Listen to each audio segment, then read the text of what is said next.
I know you've had a busy morning talking to radio station after radio station. So I'm going to do my best to not ask you the same stuff that everyone Yeah, else. let's see what happens. Actually, interestingly enough, it did vary fair amount. I got asked a couple of times. I had to repeat the same stuff, but Sure. Well, your book is totally, I'm in the target demographic of people who play, yet care about who played the music. In other words, a lot of people just go, that's a good song. I like that song. And they kind of leave it there. And then there's that small percentage of people who care about the instruments, who care about who wrote the songs, etc. Have you always been that way? Or is that since you've been a grown up, you cared about all that stuff? I probably since I've been a grown up, I cared about the instruments because when I was a kid and going to my first concerts, all I cared about was like I really got gripped by the feeling of music. You see, my father is a guitar player and my mom was a singer, so I always had that connection to how music feels because my mom, she would sing Danny Boy and she would cry, and it evoked emotion in me.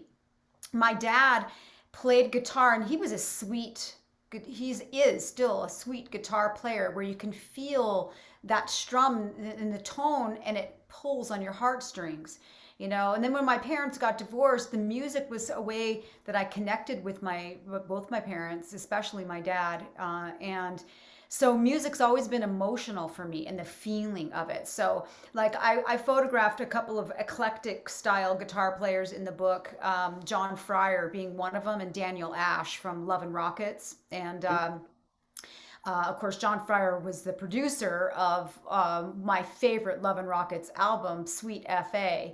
And I used to listen to that album constantly. It's still to this day my favorite Love and Rockets album. And at the time, I didn't know who the guitar player was and who was singing or any of that. I didn't care about any of that. I just loved the songs and how they made me feel. And then later on in life, I started photographing the guitars, and that was through because I was my love of photography Mm-hmm. and my love of music, and I wanted to connect with my dad because my dad loved photography and he loved music, and so I'm like, my dad's gonna appreciate what I'm doing, photographing guitars. And then that's when I really started to take note. Well, who's the guitar for this band? Who's guitar for that band? Because these are my favorite bands. And then I ended up living in Vegas, and every band comes through Vegas. So, Right. I was always researching, who were the guitar players. And later on, I ended up photographing Daniel Ash's guitar from Love and Rockets, and then the guy that connected me, he's like, "Well, you need to meet John Fryer because he's the guy that produced it, and of course he's the guitar player for so many great projects. He's worked with Trent Reznor, and an amazing producer. He's a real genius, and I was like, wow, John Fryer, he's the producer of my favorite, album of Love and Rockets. So, I guess I It came happened. into appreciating who was behind the music and the guitars and the producing later on in life. The long answer to your question.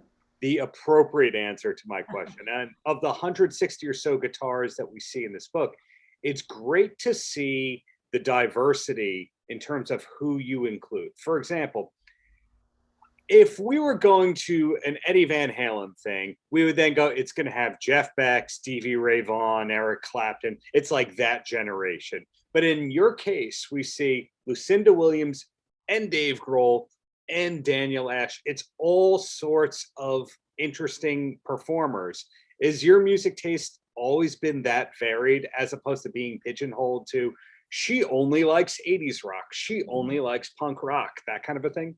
It's always been that diverse because my parents, I grew up listening to Patsy Cline, Loretta Lynn, Johnny Cash, uh, you know, all those greats, Willie Nelson, Chet Atkins, Les Paul, Mary Ford, Hank Snow, all those were the root of our beginnings growing up. Bob Dylan, the Beatles, these were the song, my parents listened to.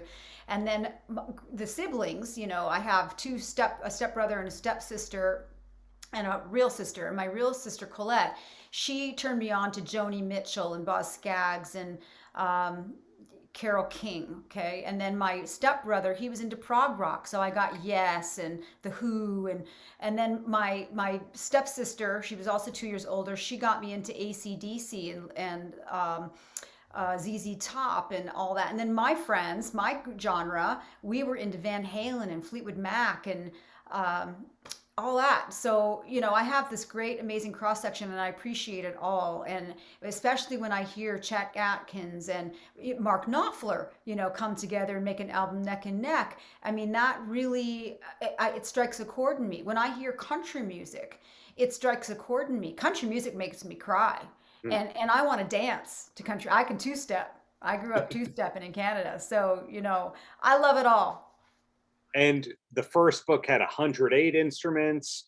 This one has 160. And that does not tell the story of all great guitarists or all photography related to classic instruments. So when you finish a book like this, there's two schools of thought. One is, I'm already working on the next one. And the other one is, that was such a big undertaking. I don't know if I can do another one. Which one are you at right now? Yeah, well, when I'm like near the end and I'm on fumes trying to deliver on time to my publisher who's set a Yeah. deadline, and I'm like, and I'm like, I got to take a break. I don't know if I can do this again. And now that it's done, it's like I birthed that baby, and Yes. you forget about the pain, and now it's like there's still so many more to get.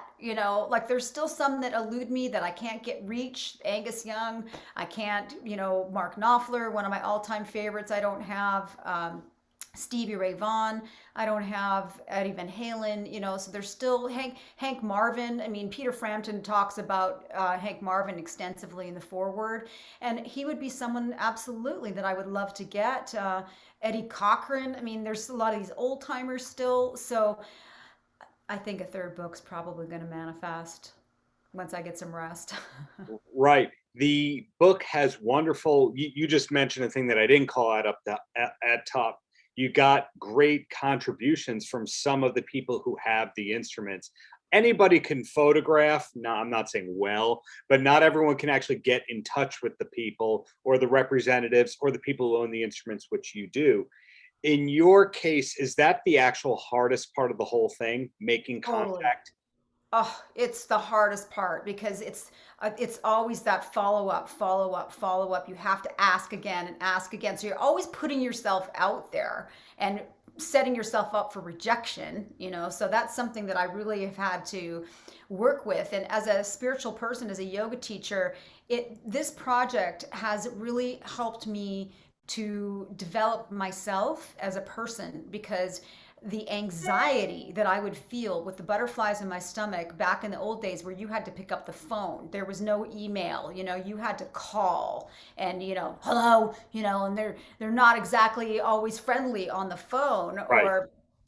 or it's just no, or I just had to keep going, and something inside of me just kept driving me because once I'd photographed, I started off big. I started off with Les Paul. Yeah. So I had his blessing behind me. So I was able to say, look, I've worked with Les Paul, I photographed his guitar, and that was really a door opener and helped me tremendously.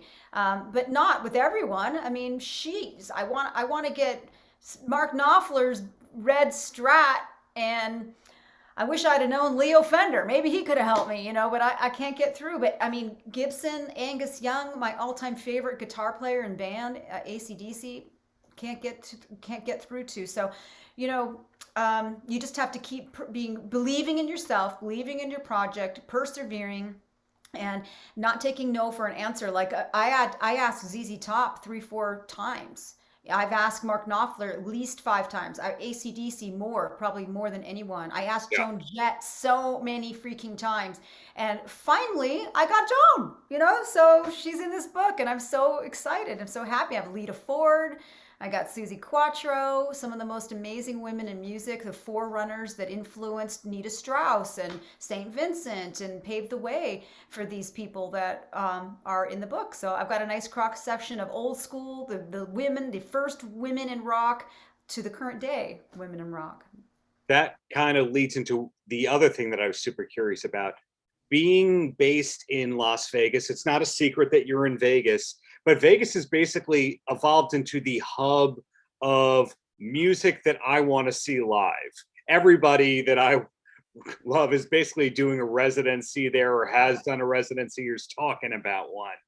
We never thought that Vegas would become the ideal destination for live music, if you like rock, because growing up, it was kind of like, yeah, that's where the lounge people go to do their shows and when the career is dying. Not the case anymore. So a lot of the photography that you do of the instruments, does that happen in Vegas like you're waiting for the tour stop? A lot of shoots have happened in Vegas. Yeah, I would say predominantly most of the shoots you see are Vegas, Los Angeles, um, and I guess New York. But I would say predominantly most are Vegas and LA.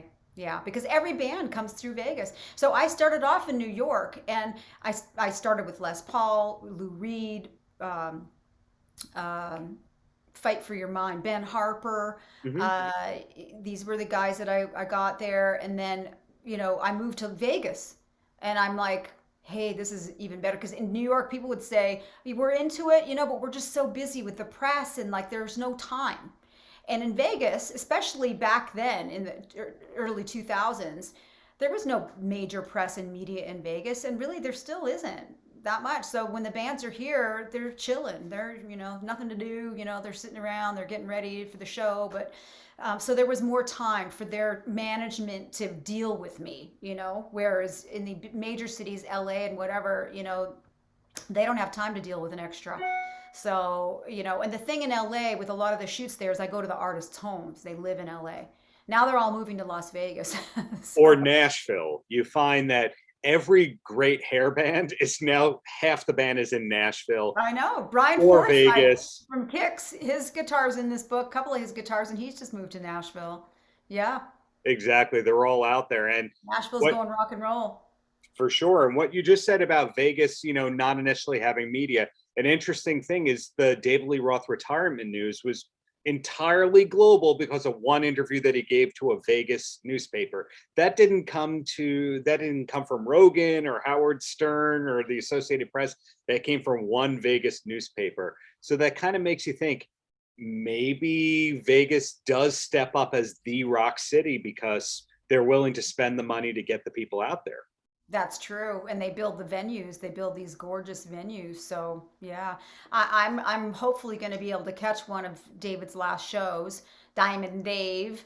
Um, but the tickets are outrageous. I just looked at, yeah. So I mean, I want to go with you. I want to hook up with you and go to one of the shows. But man, I can't believe the prices. How did you get those tickets? You got five. Well, I mean, pulling the curtain back, I'm such a nerd for David Lee Roth and Van Halen stuff that I bought tickets to two of the shows as part of the pre-sale and then said, oh, that's good enough. And then I went, you know what? Retirement. I like the retirement news hit. And before the retirement news hit, all the shows were half sold at best. Yeah. Everything was totally open at face value. Wow. Then retirement happened, and then Live Nation, I guess, changed the prices on their tickets, and then everyone got the vibes and bought the tickets and then scalped them up. But I think that I'll keep watching the tickets for you on What we SeatGeek. usually do is we wait until the show, like the week before, Yeah, and yeah. or even closer, even like a couple of days before, and then we'll buy tickets. But we're kind of concert snobs. We like to be up close, so we pay, you know, outrageous amounts of money. But this is really outrageous what they want. I mean, there were seats for 4 grand a piece for the Yeah, last show. well, the plan B is you say, okay, we're going to gamble a lot at Mandalay Bay and see what they'll do for a great gambler. When they say, can we take care of you? Because, the Vegas style, can we feed Yeah, you? that's true. How about David Lee Roth tickets? Because there Mhm. has to be a certain number of tickets held for the house. So we shall see. Yeah, let's see what happens. Well, I can't wait to at least hang out with you anyway. I'm pretty sure we got to go. I got to see. And also Kiss is doing their New Year's Eve show in Vegas. So I think we'll be at one of those for New Year's Eve, either Dave or Kiss. There We'll see. you go. So we can establish we meaning me, myself, and I, that it's not a gimmick, an actual fan writing these books. Yeah, I mean, of course, I'm a fan of all these artists. I'll tell you, I got to meet Merle Haggard, and I photographed his guitar for this book, and that was one of the most special moments for me in my career because I saw the show, and it was after the show. We went back to his motorhome, and it was just, I'm like, I'm with Merle Haggard right now. And my mom and dad, I grew up listening to Merle Haggard, and those songs do make me cry. And um, I was just kind of in awe. But, I was normal, hanging out with Merle. And I You said, can hey, hold it Merle. together. Yeah, I had to hold it together, but I look at those photos of me and Merle together and I get choked, I'm like, wow, I actually met Merle because he passed away within a year after that. And so I said, hey, Merle, you got a guitar pick? You got a pick I can have? And he goes, yeah, sure. There's a jar around here somewhere. So he's like, look up there in the cupboard. His wife is like looking around for this jar of picks. They can't find the picks. So I go, come on, Merle, you must have a pick in your pocket. Every guitar player's got a pick in his pocket. And he goes, oh yeah, right, of course. And he stands up and he pulls out this handful of picks, and he's got like 5 or 6 picks in his hand, and he goes, here, take one. And these were the picks he just finished playing with on the stage. So I picked one of the picks out. So I like to laugh and joke and say I got to pick Merle Haggard's pocket.